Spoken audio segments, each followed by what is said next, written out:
Hello friends, स्वागत है आप सभी का IYS प्लेटफॉर्म के यूट्यूब चैनल पर। चलिए शुरू करते हैं अपने आज का करंट अफेयर की क्लास, जिसमें हम कवर करेंगे PIB न्यूज़ को। Famous newspaper like Dainik Jagran और हिंदू में जो भी न्यूज़ आई है उसे हम कवर करेंगे। न्यूज़ ऑन एयर आकाशवाणी पर जो भी न्यूज़ चर्चा में है उसे हम कवर करेंगे। नेशनल इंटरनेशनल डेज जो भी हैं उन्हें हम कवर करेंगे, और ऑर्गेनाइजेशंस जो भी चर्चा में उन्हें हम कवर करेंगे। चलिए तो आज की अपनी क्लास शुरू करते हैं। दोस्तों, अगर आपने वीडियो को अभी तक लाइक नहीं किया है तो प्लीज़ वीडियो को लाइक कर दीजिए, चैनल को सब्सक्राइब कर लीजिए ताकि आपको हमारी वीडियो का नोटिफिकेशन सबसे पहले मिल सके।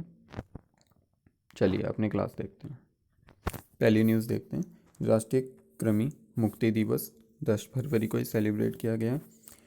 इस दिवस का उद्देश्य आंतों के कीड़े, उनके प्रकार, बढ़ते बच्चों में उनकी रोकथाम, तकनीकों के बारे में जागरूकता बढ़ाना और विशेष रूप से 1 से 19 वर्ष की आयु के बच्चों में मृदा संचारित कृमि का पूर्ण उन्मूलन प्राप्त करना है।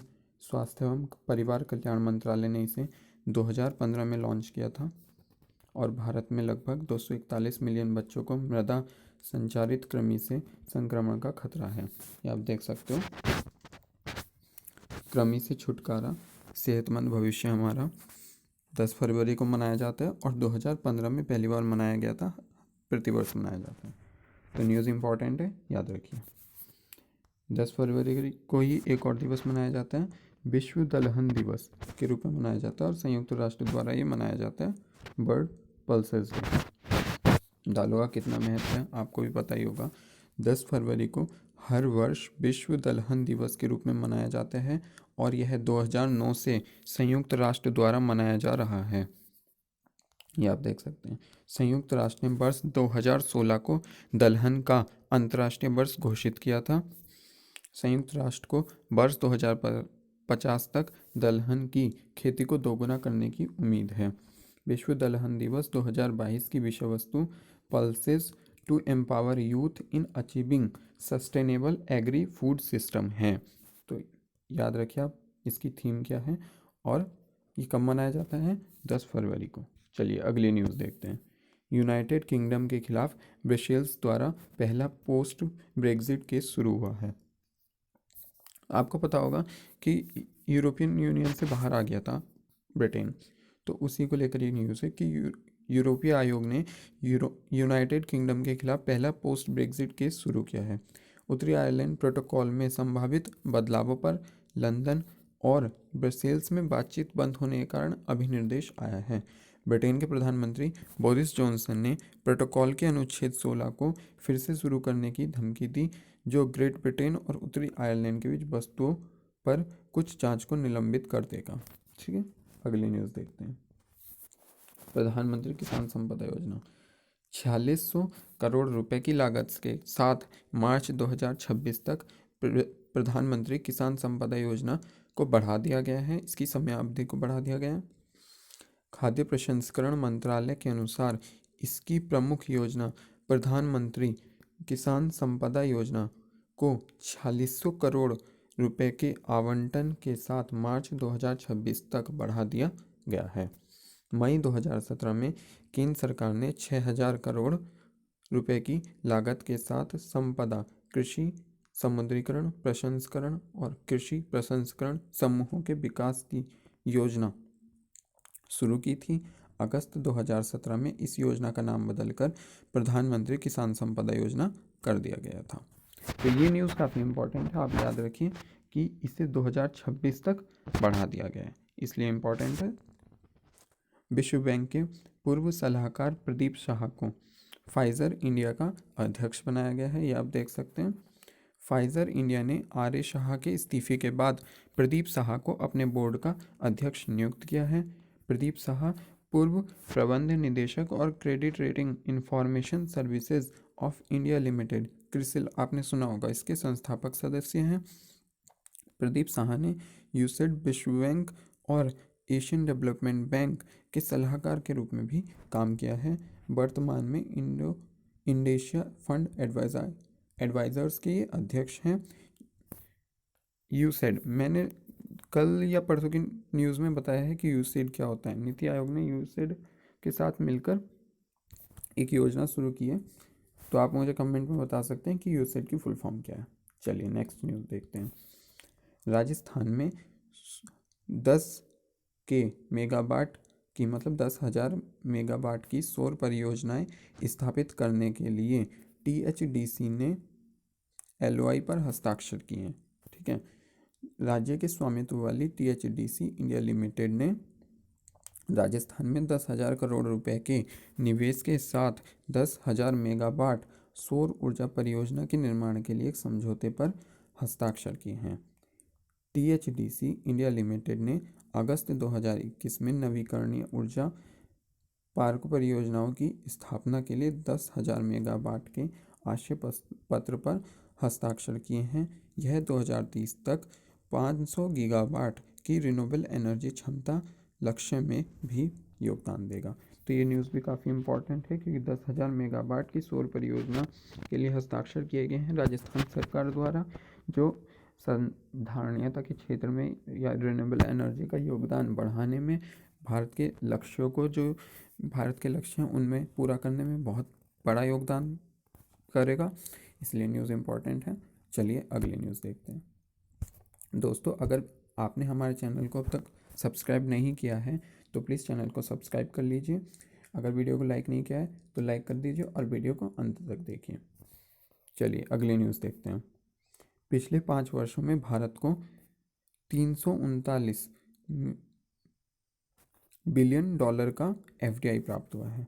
केंद्रीय वाणिज्य और उद्योग मंत्री सोम प्रकाश के अनुसार भारत को पिछले 5 वर्षों में 339.55 बिलियन अमेरिकी डॉलर का प्रत्यक्ष विदेशी निवेश फॉरेन डायरेक्ट इन्वेस्टमेंट प्राप्त हुआ है।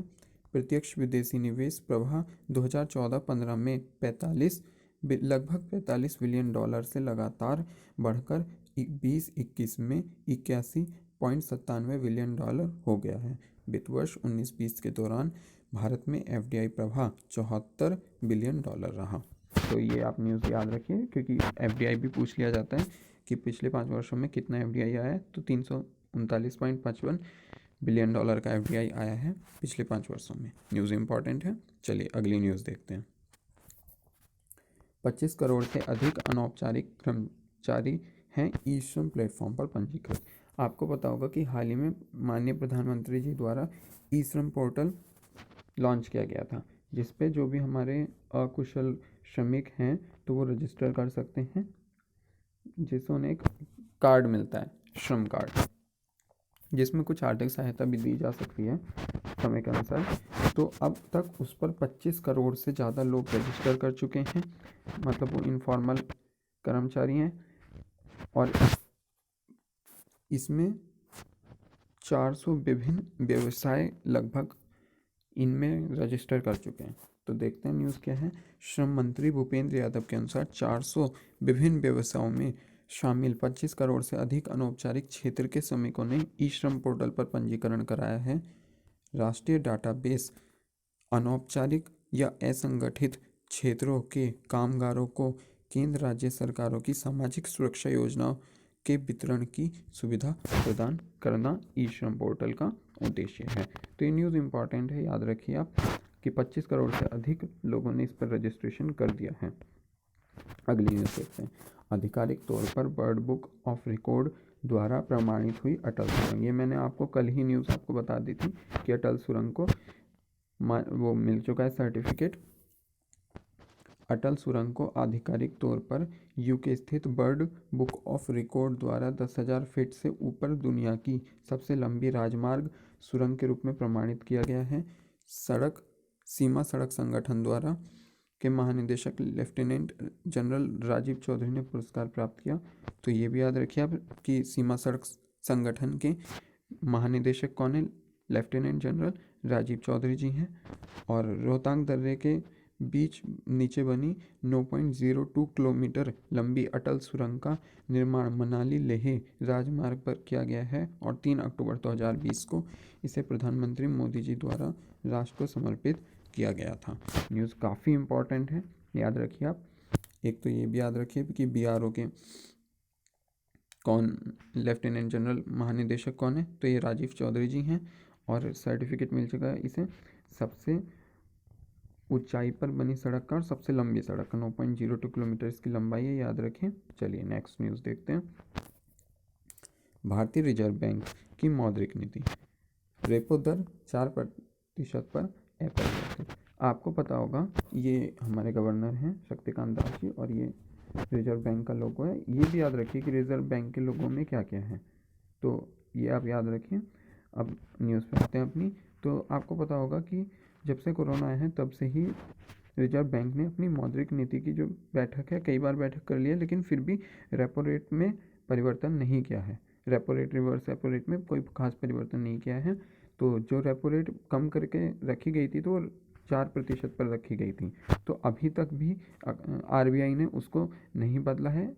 मौद्रिक नीति की बैठक चल रही थी, तो अब ये फाइनल हो चुका है कि रेपो रेट में कोई परिवर्तन नहीं किया जाएगा और ये 4% पर ही रखी रही है। तो भारतीय रिजर्व बैंक के गवर्नर शक्तिकांत दास जी की अध्यक्षता वाली 6 सदस्यीय मौद्रिक नीति समिति ने, मॉनेटरी पॉलिसी कमेटी जो होती है, उसने लगातार 10वीं बार, ये आप देख सकते हैं, रेपो दर को 4% पर अपरिवर्तित रखा है।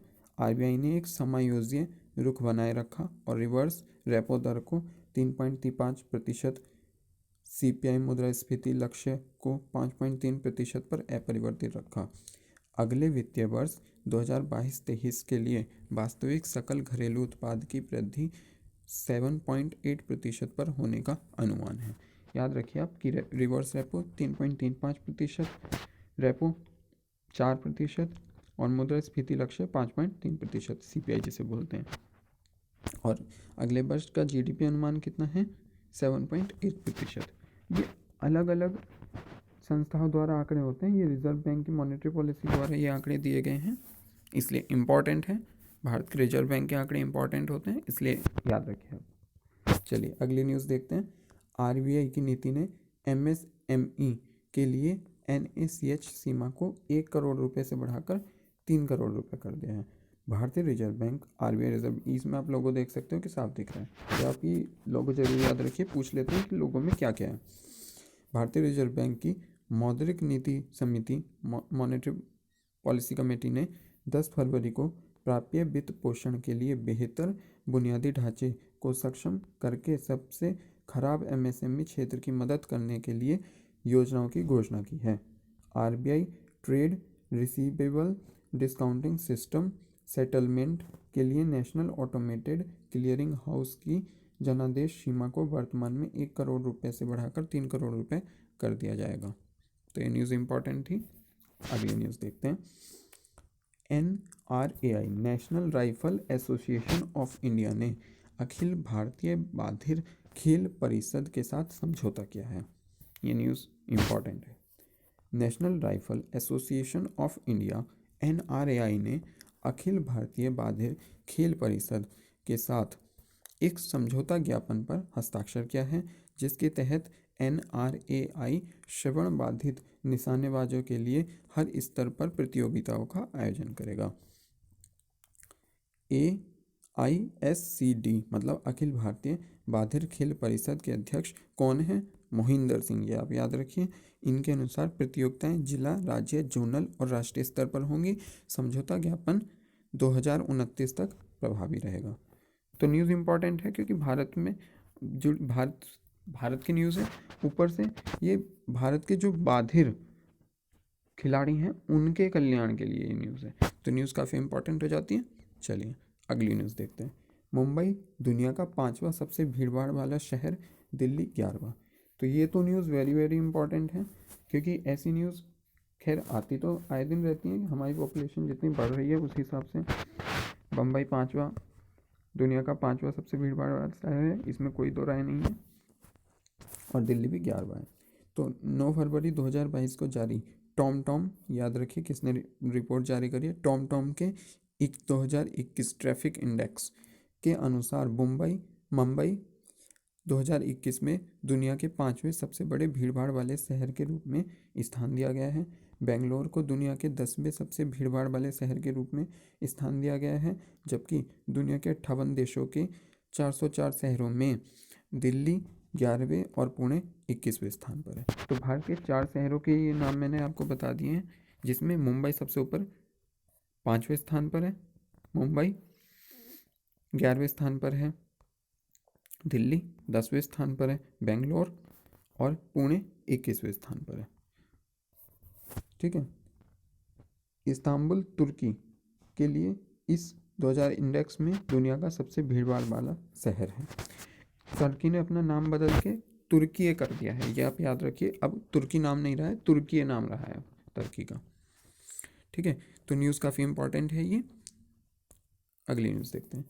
रिलायंस ने किया स्टर्लिंग एंड विल्सन सोलर में 40% हिस्सेदारी का अधिग्रहण।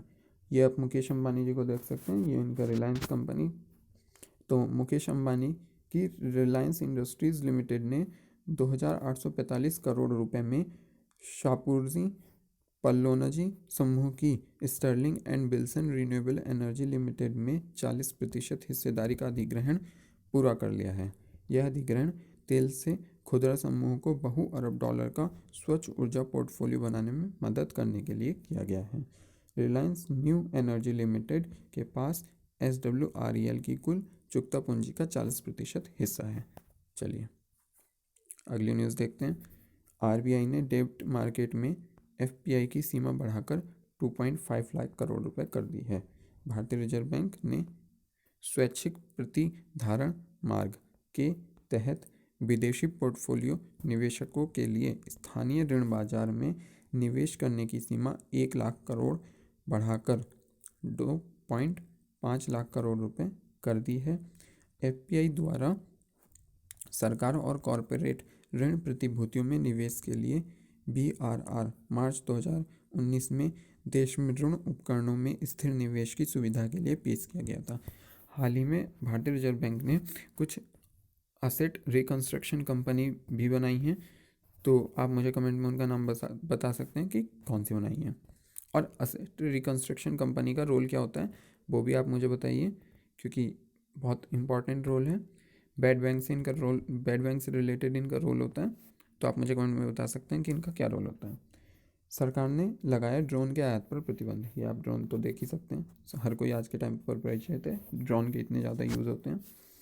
तो भारत सरकार ने 9 फरवरी को तत्काल प्रभाव से मेड इन इंडिया ड्रोन को बढ़ावा देने के लिए विदेशी ड्रोन के आयात पर प्रतिबंध लगा दिया है। विदेश से जो भी ड्रोन आते थे, जैसे आपको पता है चाइना से कुछ भी सामान आएगा तो वो प्लास्टिक का होता है और वो भी थर्ड क्वालिटी का होता है, तो वो बहुत सस्ता होता है, जिससे हमारे देश के लोग ऑब्वियसली हर कोई सस्ता खरीदना चाहेगा तो उन्हें खरीदते हैं, जिससे भारत को नुकसान होता है, क्योंकि भारत का सामान खुद का ही नहीं बिक पाता है। इसलिए भारत ने आयात पर प्रतिबंध लगा दिया है। अनुसंधान एवं विकास, रक्षा और सुरक्षा उद्देश्यों के लिए ड्रोन के आयात को प्रतिबंध से छूट दी गई है, लेकिन ऐसे आयात के लिए उचित मंजूरी की आवश्यकता होगी। नागरिक उड्डयन मंत्रालय के अनुसार ड्रोन घटकों के आयात पर प्रतिबंध नहीं लगाया गया है और इसके लिए किसी अनुमान की आवश्यकता नहीं होगी। ठीक है, तो ये आप याद रखिए, आयात पर प्रतिबंध लगा तो दिया है, लेकिन इसमें ड्रोन घटकों के आयात पर प्रतिबंध नहीं लगाया गया है। जिनसे ड्रोन बनते हैं उन चीज़ों पर प्रतिबंध नहीं लगाया गया है। इसके लिए किसी अनुमान की आवश्यकता नहीं होगी। ठीक है, तो ये न्यूज़ काफ़ी इंपॉर्टेंट है, याद रखिए।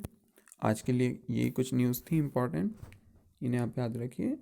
आपको आई होप आपको करंट अफेयर अच्छे से समझ में आ रहा होगा। तो आज के लिए धन्यवाद।